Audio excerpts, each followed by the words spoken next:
आज हम यहाँ पे डिस्कस करेंगे क्लास 10 सीबीएसई के बोर्ड एग्जाम में जो चैप्टर है लीनियर इक्वेशंस इन टू वेरिएबल का एक बहुत ही इंपॉर्टेंट टॉपिक, जिसमें से डेफिनेटली सीबीएसई बोर्ड के एग्जाम में क्वेश्चन आता ही आता है। और वो टॉपिक है टू लीनियर इक्वेशंस से रिलेटेड नंबर ऑफ सॉल्यूशंस से रिलेटेड क्वेश्चन। तो लीनियर इक्वेशंस इन टू वेरिएबल इस तरह से लिखते हैं a1x + b1y + c1 = 0, a2x + b2y + c2 = 0। तो यहाँ पे इन लीनियर इक्वेशंस के सॉल्यूशंस में क्वेश्चन दो तरह से आते हैं, एक तो आते हैं ग्राफ से रिलेटेड। तो यहाँ पे ये मैंने ग्राफ्स बनाए, जो भी दो लाइंस होती हैं, जब भी आप बात करते हैं दो लीनियर इक्वेशंस की, वो बेसिकली टू लाइंस को ही रिप्रेजेंट करते हैं। और जो दो लाइंस के अगर हम ग्राफ बनाते हैं एक सिंगल ग्राफ पेपर में, तो यहाँ पे मैंने ये एग्जांपल शो किया है, तो उसके तीन पॉसिबल केसेस होते हैं। या तो दोनों लाइंस एक पॉइंट पे कट करती हैं, या दोनों लाइंस होती हैं पैरेलल, या फिर दोनों की दोनों लाइंस क्या होती हैं कोइंसिडेंट।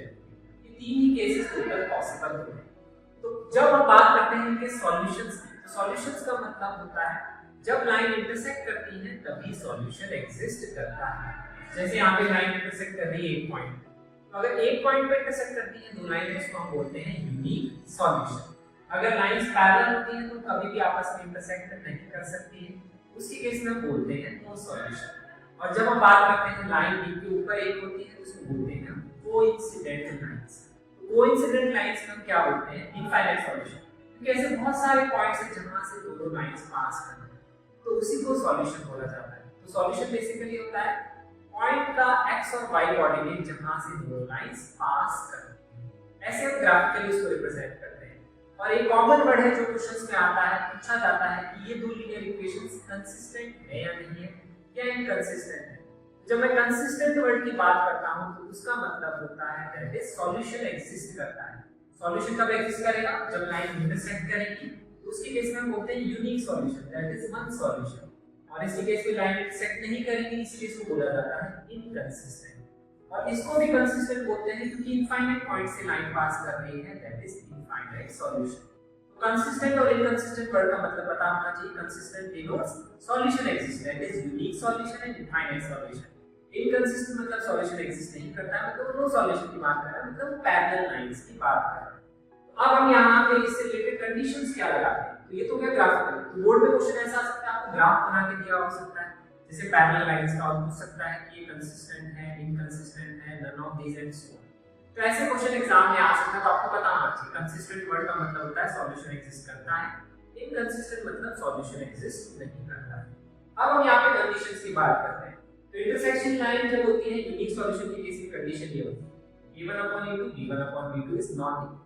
अब a1 a2 b1 b2 c1 c2 क्या है, वो कोएफिशिएंट्स हैं। x के कोएफिशिएंट को a1 बोलते हैं, y के कोएफिशिएंट्स को b1, कांस्टेंट टर्म को c1 बोलते हैं, that is of the first line. Second line के केस में x के कोएफिशिएंट को a2, y के कोएफिशिएंट को b2, कांस्टेंट टर्म को c2 बोलते हैं। अब ध्यान रखना है a1 b1 c1 a2 b2 c2 की वैल्यू जो आपको लेनी है साइन के साथ लेनी है, प्लस साइन को प्लस के साथ, माइनस साइन को माइनस के साथ। और कोशिश यही करिए कि सब कुछ इक्वल टू के लेफ्ट साइड में होना चाहिए। इसी तरह से हम वहां पे डिफाइन करते हैं। तो अब अगर मैं यहाँ पे बात करता हूँ सॉल्यूशंस की कंडीशंस पे, तो इंटरसेक्टिंग यूनिक लाइन की कंडीशन होती है a1/a2 is not equal to b1/b2। अगर हम कोइंसिडेंट लाइंस की बात करेंगे इनफाइनाइट सॉल्यूशंस, तो a1/a2 is equal to b1/b2 is equal to c1/c। ये होती है कोइंसिडेंट लाइन की कंडीशन। नो सॉल्यूशन की कंडीशन होती है a1/a2 is b1/b2 equal to third is not equal to c1/c। तो यहाँ पे हम ये कंडीशन अप्लाई करते हैं। अब हम देखेंगे इस कंडीशन पे क्वेश्चंस कैसे बनाए जाते हैं। तो एग्जाम में क्वेश्चन ऐसे ही आता है, आपको चेक करना होता है कि वो पैरेलल लाइंस हैं या इंटरसेक्टिंग लाइंस हैं या कोइंसिडेंट लाइन है। तो ऐसे चेक करने को आता है। एक क्वेश्चन में आता है चेक करिए कि कंसिस्टेंट है या इनकंसिस्टेंट। तो सबके केस में आपको तीन रेशियोज निकालने हैं, एक तो a1/a2 निकालना है, एक b1/b2 और एक c1/c। फिर हम उनको कंपेयर करेंगे। अगर दोनों नॉट इक्वल आएंगे तो हम बोलेंगे यूनिक सॉल्यूशन, अगर तीनों इक्वल आ जाएंगे तो बोलेंगे इनफाइनाइट सॉल्यूशन, अगर दो इक्वल आएंगे तीसरा बराबर नहीं आएगा तो हम बोलेंगे नो सॉल्यूशन। तो ऐसे कंडीशन लगाते हैं। पहला एग्जांपल हम यहाँ पे लेते हैं नो सॉल्यूशन।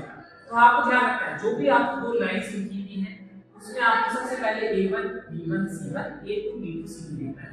a1 है कोएफिशिएंट x का, तो x का यहाँ पे कोएफिशिएंट 1 है, b1 है y का कोएफिशिएंट, तो साइन के साथ लेना। देखिए -3 है तो -3 है, c1 भी -3 है। इसी तरह से a2 b2 c2 लिखना लिखना है तो सेपरेटली आप ये लिखेंगे, क्योंकि स्टेप बाय स्टेप करिए बोर्ड में, स्टेप वाइज बाकी के नंबर होते हैं। फिर हम a1 अपॉन a2 अलग निकालेंगे, b1 अपॉन b2 अलग, c1 अपॉन c2 अलग, फिर हम कंपेयर करेंगे। तो यहाँ पर हमने नोटिस किया कि a1 अपॉन a2 तो b1 अपॉन b2 के इक्वल है, लेकिन c1 अपॉन c2 के वो इक्वल नहीं है। तो इसके केस में हम ये बोलेंगे कि देयर इज नो सॉल्यूशन। ये हो गया इनकंसिस्टेंट का केस। इसी तरह से अगर एक और क्वेश्चन हम देखते हैं यहाँ पे, that is unique solution case, तो उसमें भी आपको सेम ही चीज करनी है। उसमें आपका a1 upon a2 is not equal to b1 upon b2 आ रहा है, तो हम बोलेंगे यूनिक सॉल्यूशन। ये हो गया कंसिस्टेंट का केस।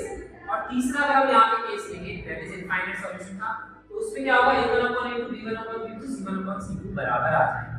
ये सिंपल कैलकुलेशन है। लेकिन एक जो सबसे ज्यादा मिस्टेक स्टूडेंट्स करते हैं वो ध्यान रखें, जो भी इक्वेशन इसे नोटिस करिए, इसमें कांस्टेंट टर्म इधर है और दूसरे वाले में कांस्टेंट टर्म राइट साइड में। तो आप क्या करना है, इसको राइट से लेफ्ट में लेके आना है। कांस्टेंट हमेशा इक्वल टू लेफ्ट साइड में रखेंगे, वो साइन के साथ अपन लेंगे। अगर आपने यहाँ पे 20 अपॉन -40 ले लेंगे तो आपका c1 अपॉन c2 मैच नहीं करेगा। तो उसके केस में आप सोचेंगे कि आपका नो सॉल्यूशन आ रहा है, लेकिन ऐसा नहीं है। इसमें आपको कांस्टेंट को पहले लेफ्ट में लेके जाना है, फिर रेशियो लेना है, वो आप रेशियो चेक करेंगे तो वो इक्वल आएगा। तो ये काफी इंपॉर्टेंट कॉन्सेप्ट है। बोर्ड में कम से कम 2 से 3 नंबर का क्वेश्चन इस कॉन्सेप्ट से रिलेटेड जनरली आने के चांसेस हाई रहते हैं।